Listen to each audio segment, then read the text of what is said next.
Dhe analistin Lutfi Bilali do të kemë mesin të ndaj disa minuta në vazhdim teksa jemi me në pritje të qeverisë së re të Kosovës. Zoti Bilali, përshëndetje, faleminderit për këto minuta në Klan News.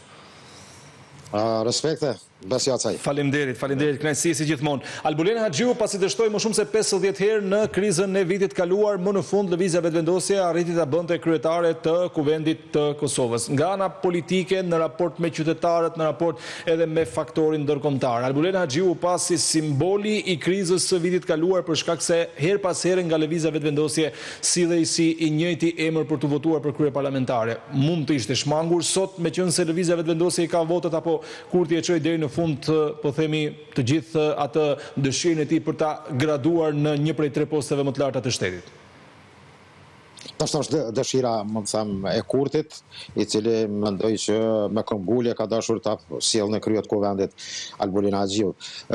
Mendoj situata 28 dhjetorit ka ndryshuar shumë çka dhe nuk ka pas forca as opozita, mendoj po as opinioni apo dhe komentues, analistë ndryshëm që ta shohin ndonjë emër tjetër, dhe kjo mendoj që ka qenë votat i ka pas Kurti dhe ka arritur atë çka ka dëshiruar edhe në fazën e parë, ju thatë me 56 tentime dhe tash në tentimin e 57 është arritur qëllimi. Por mendoj që Haxhiu ka nevojë që si kryetare e parlamentit të jetë e balancuar.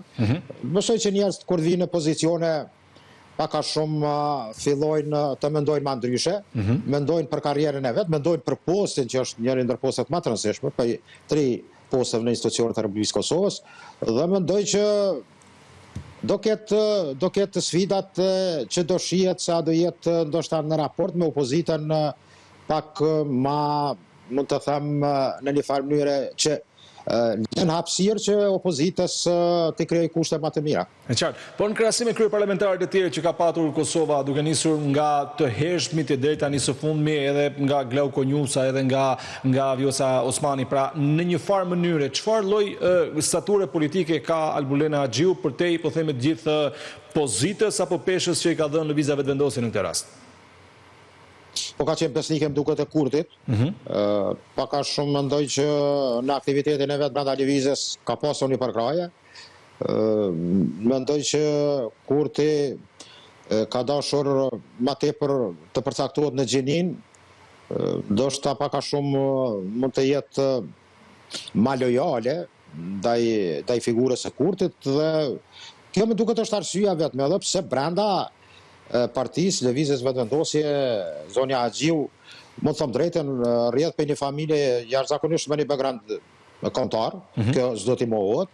Mirë po, mendoj që në politikë dhe në VV ka arritur të krijojë, mund të them kështu, një besim të madh, sidomos te lideri i cili e ka parë dhe tentativat për ta zgjedhur patjetër Haxhiun, mendoj që flasin shumë që është ndoshta në rrethin më të afërt, edhe pse Kurti në një farë mënyre nuk beson shumë as rrethin e afërt. Qartë. Çfarë pritet në vazhdim nga qeveria e re? Unë diskutova pak edhe me kolegen Blerta Dalloshi Berisha në një lidhje që patëm relativisht para një ore, që a mund të jetë pak a shumë i lexueshëm kabineti qeveritar, përderisa edhe Albin Kurti, po më pas edhe Glauko Njusa nga lëvizja vetëvendosje e morën 2 herë mundësinë si mandatar pas zgjedhjeve të 9 shkurtit të vitit të kaluar për të treguar emra që do të kenë për kabinetin qeveritar, apo sidoqoftë kjo fitoria që morën më datën 28 dhjetor mund të kenë bërë që lirisht të ndryshojnë të gjithë emrat që duan të vendosin në pozicionet më të rëndësishme të shtetit?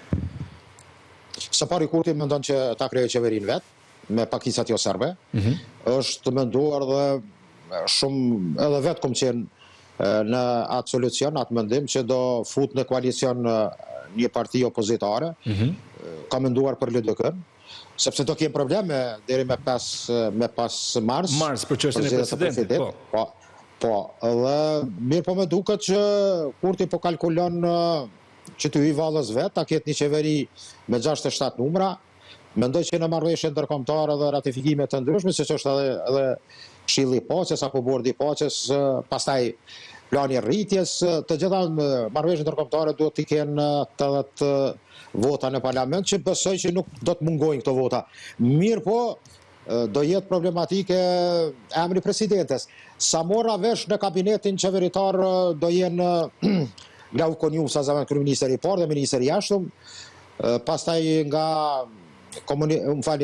ministri i drejtësisë Gervalla dhe zavenc kryeministri i dytë dhe një i komunitetit turk. Disa venda përresore që parashihen për komunitetin serb më duket që e kalon të zbrast dhe këtu mund të kalkuloj që ta sjell ta zonën Adrashiqin apo një serb që nuk do jetë nga lista serbe dhe kështu në një farë mënyrë ekziti i patriotik në një farë do shprehet që ja unë në qeveri nuk e mora listën serbe. Por sidoqoftë votimi i sotshëm ka treguar që në një farë mënyrë të gjithë u pajtuan që Slavko Simiqi të jetë në kryetari 5. Nga informacionet tuaja konfirmohen, Xhelal Zveçla tek Ministria e Brendshme dhe Jup Maqedonci tek Ministria e Mbrojtjes, po themi si dy prej ministrive më të rëndësishme bashkë me Ministrinë e Jashtme që ju thatë mund ta marrë Glau Konjunca së bashku me postin e zëvendës kryeministrit të parë dhe ministres së drejtësisë që mund ta marrë Donika Gërvalla Zhvarc së bashku me postin e zëvendës kryeministres së dytë, zoti Bilali? Po, mendoj që këto më falni ndoshta pak nga gutia, nuk i përmend atë gjithë ose në këtë rast Ministri më të rëndësishme, po. Po, ma të rëndësishme, po, janë institucione që sot është rënd të kemë dy institucione të fuqishme sepse jetojmë në një kojarëzimi të vështirë. Por mendoj që Maqedonci do jetë ministër i mbrojtjes dhe Zveçla ministri i punëve të brendshme. Mendoj që këto figura kalkulojnë pastaj me Demal Bashën, me duket në infrastrukturë, pastaj Mimoza Kusari Lilen, me duket në integrim atje. Dhe janë disa figura, mendoj flitet për Armend Mujen që do jetë ministri i bujqësisë. Mirë po, drojën e kam që shef në aspektin kualitativ pak ka deficite sepse ne vujmë për formim të kuadrave së pari në aspektin mund të them të parimeve, pastaj në aspektin politik dhe atë profesional. Dhe formimi politik të ne është mungon shumë dhe pastaj nuk ecin disa punë.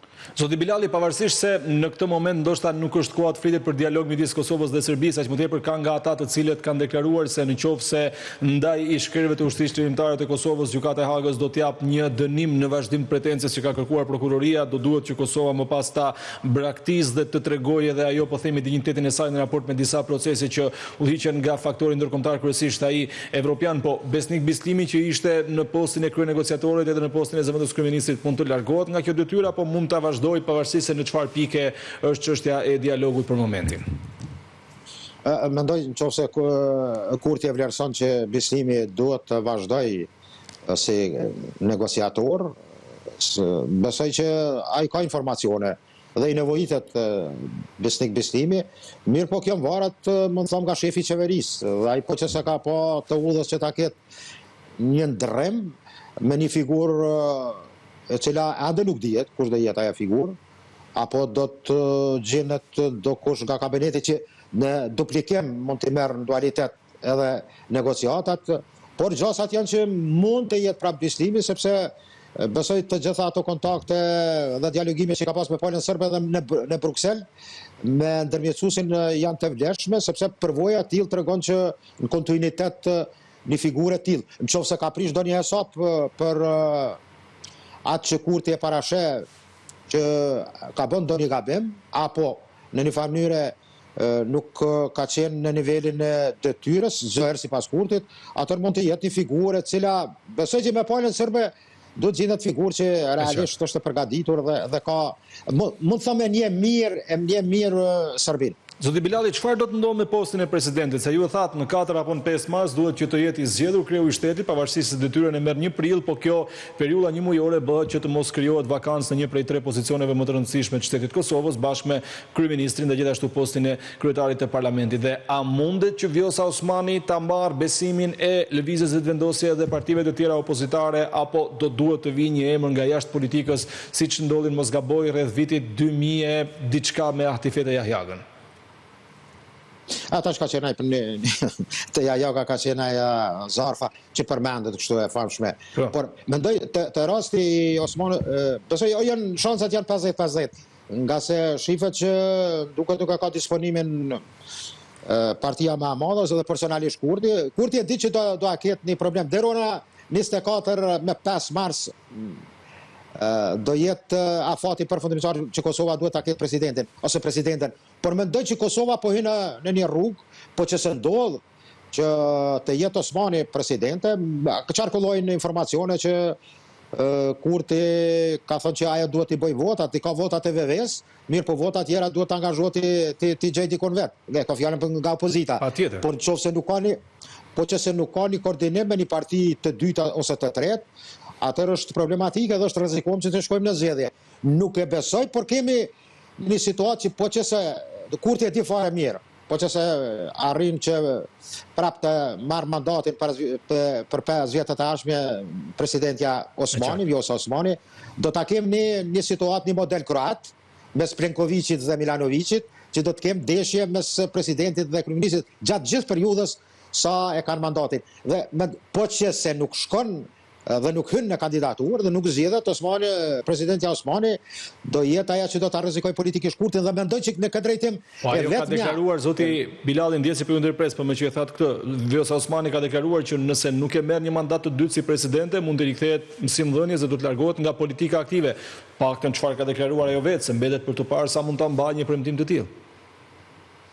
Tash të momentem tenton të jetë, thamë kështu, një farloj trandafile pranverës që të paraqitet e butë, e mirë, por mendoj që do jetë vështirë që mos të ata që kanë kërkuar njerë politikën dhe sidomos pushtetin, ata nuk jekun dorë nga pushteti vetëm po që se vota i përcakton ose lën atje ku nuk mund të arrijë më shumë. Por mendoj që Vjosa Osmani do formoj parti politike, do të jetë aktive ose një kalkulim për të kthyer në LDK. Por unë mendoj që partitë politike të ne janë sikur shoqëritë aksionare, të cilat nuk hekun dorë lehtë nga leadershipi.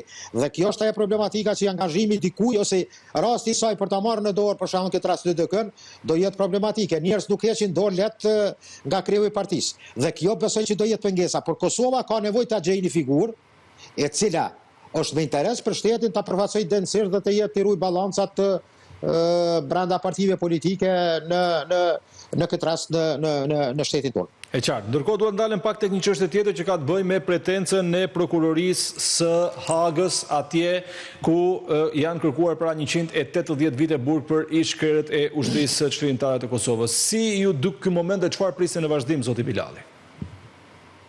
Po, shef, ne kemi hinë në ato situata kur që nga fillimi me duket që ka qenë brapsht. Dhe ky proces ka filluar dihet me një raport famkeq të Dikmartit, i cili nuk ka pas gjavë nga ajo, por pastaj u arrit ai votimi si u arrit për të formuar dhomat e specializuara. Por tash jemi në fazën finale.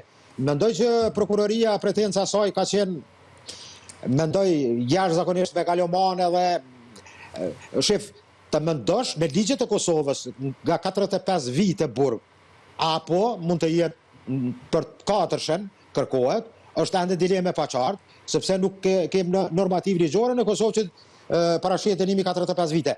Por ato argumente që i ka paraqit, sidomos me përfaqësues ndërkombëtar, apo ata që ishin dëshmitar, Rubin dhe Vesti Clark, mendoj që ka mujt t'i mashtroj, tha që është në nses i llojit vet. Dhe mendoj që e gjitha kjo në kuadër të asaj që përfshin rrjetin e një organizate kriminale, mund të them, është ofenduese. Deri dikun sot mendoj që Luka Mishetic, avokati, tha që ka arritur ta demoloj në një farë mënyre të gjithë pretencën e prokurorisë. Mirë po, Dikson mendoj që ande ka nesër një avokati zotit Veseli. Shef, nuk e di a është duke i konvenuar dikuj që procesi që nga fillimi deri në fund të jetë i presupozuar që ta marrë një kaje për të dhënë një dënimi. Por mendoj dhe shpresoj prap, në mënyrë të arsyeshme, racionale, jo ndoshta optimist i tepërt, por verdikti i fundit i gjykatës do të jetë në favor të 4 liderëve.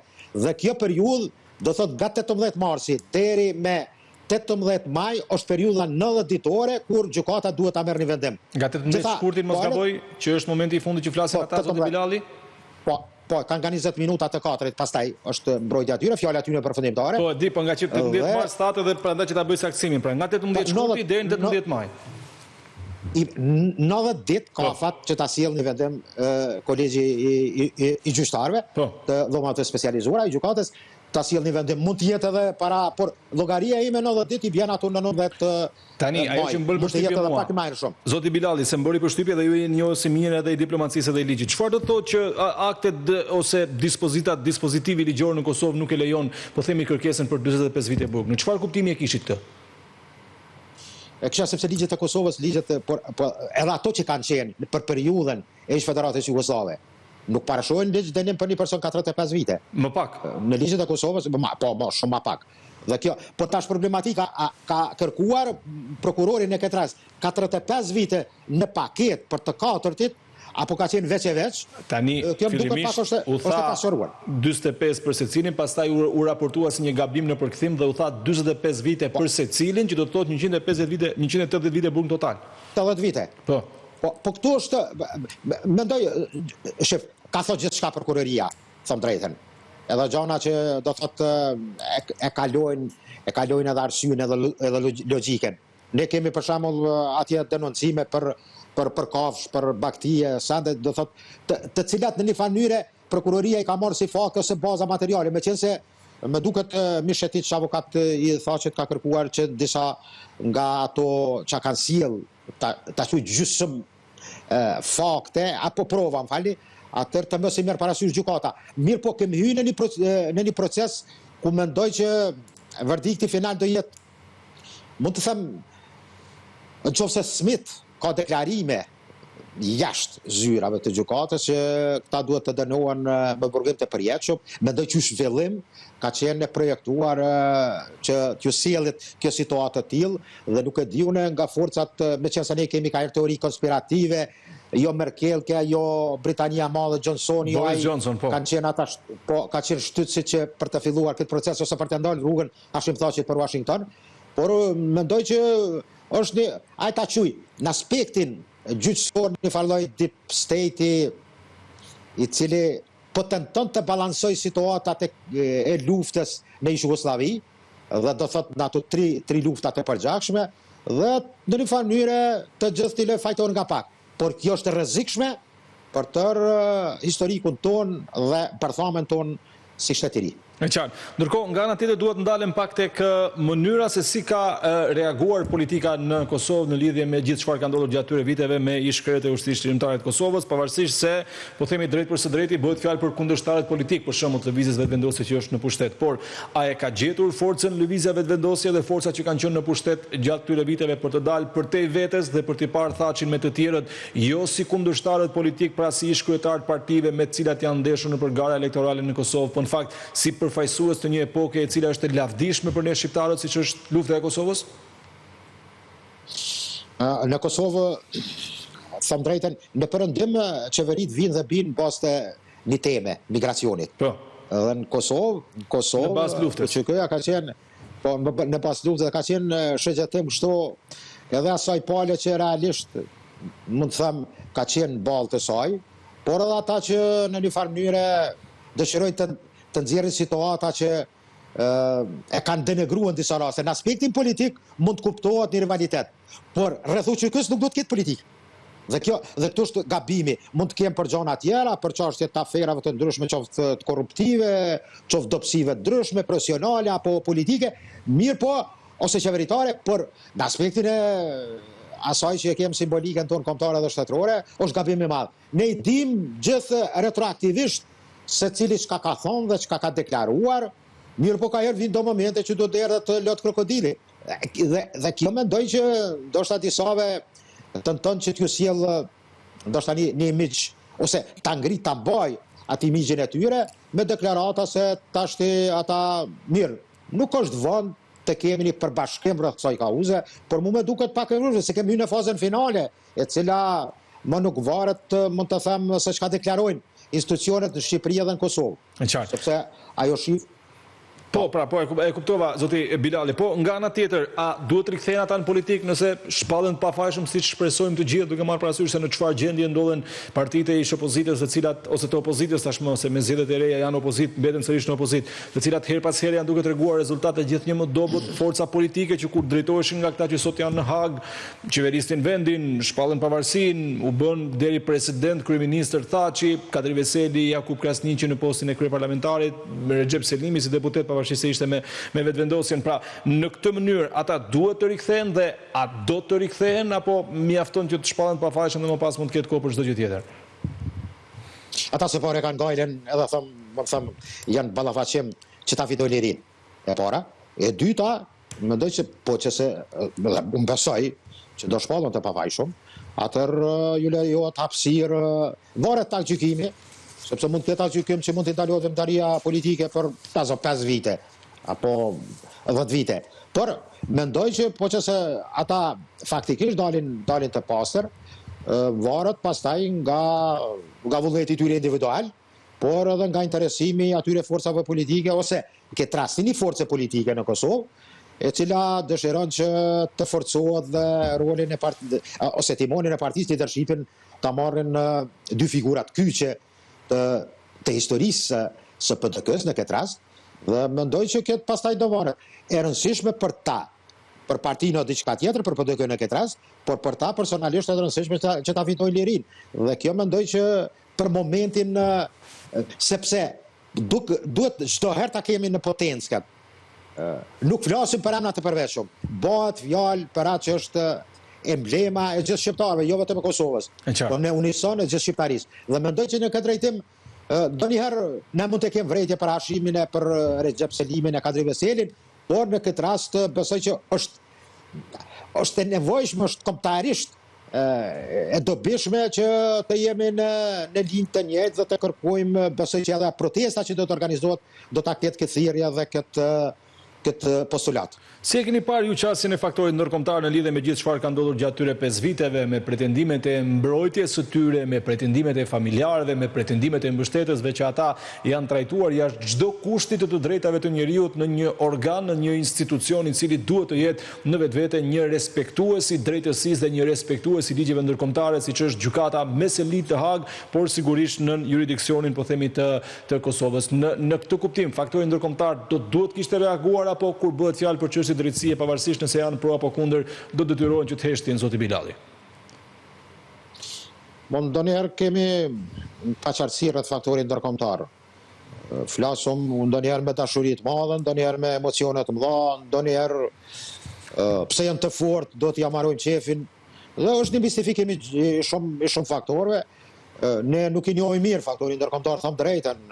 Nuk janë gjithçka perfekt faktori ndërkombëtar. Patjetër. Jo me marr shabllone. Po. Dhe mendoj që ky është aspekt tjetër i analizës që ka të bëjë me atë, ta quaj një temë më tepër sociofilozofike.